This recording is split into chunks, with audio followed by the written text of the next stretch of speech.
दिया। हमें देखकर बहुत खुशी हुई कि लोगों के अंदर हिजामा को लेकर अवेयरनेस है और सरकार की सुन्नत को जिंदा करने के लिए लोग यहाँ पर आए, क्योंकि प्यारे आका हुजूर सल्लल्लाहु अलैहि वसल्लम की एक सुन्नत है, तुम लोग जो इलाज कराते हो उनमें सबसे बेहतरीन इलाज हिजामा है। अल्हम्दुलिल्लाह हमने आज 100 लोगों से ज़्यादा लोगों का हिजामा किया। इंशाअल्लाह इसी तरह के हिजामा कैंप्स हो या मेडिकल कैंप्स हो आदोनी के दूसरे मोहल्लों में भी अरेंज करने की कोशिश करेंगे और लोगों की खिदमत करेंगे।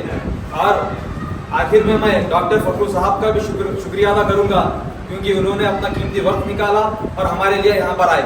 मेरा नाम उम्मी Umar, AYC president Adoni. Adoni youth courage అనే సంఘం ఆధ్వర్యంలో మేము ఆదోని ప్రజలకు ఉచితమైన హిజామా క్యాంప్ అనేది ఏర్పాటు చేయడం జరిగింది. అసలు హిజామా అంటే ఏంటి? హిజామా అనే పదం హజం అనే అరబిక్ పదం నుంచి వచ్చింది. హజం అంటే మరి ఏమీ కాదు, హజం అంటే సక్ చేయడం, లేకపోతే ఏదైతే మేము కప్స్ ద్వారా బ్యాడ్ బ్లడ్ను సక్ చేస్తామో ఆ ప్రాసెస్ను హిజామా అంటారు. ఇది ఇప్పటిది కాదు, దాదాపుగా 11వ శతాబ్దం నుంచి ఈ ట్రీట్మెంట్ అనేది నడుస్తుంది. సో అలాగే మా యొక్క ప్రవక్త గారు హుజూర్ మొహమ్మద్ సల్లల్లాహు అలైహి వసల్లం గారు ఈ హిజామా చేయించేవారు, అది చేపించేవారు.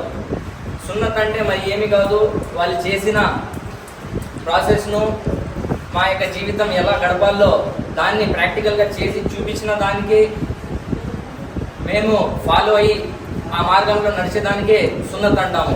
ఈరోజు దాదాపుగా 150 మంది యొక్క హిజామా చేసే కప్స్ను మేము తెప్పించినాము. 120 దాకా కంప్లీట్ అయినాయి, ఇంకా 30 ఇన్షాల్లా త్వరలోనే కంప్లీట్ అవుతుంది. మరియు మీడియా వాళ్ళకు మరియు మా డాక్టర్ గారికి ధన్యవాదాలు తెలియజేసుకుంటూ, అలాగే యువత అందరూ కలిసి ఇలాంటి ఎన్నో కార్యక్రమాలు దీంట్లో ఖచ్చితంగా చేయాలని నేను కోరుకుంటూ మరి సెలవు తీసుకుంటున్నా. జై హింద్. మీ పేరు? గులాం మొహమ్మద్ ఆదోని.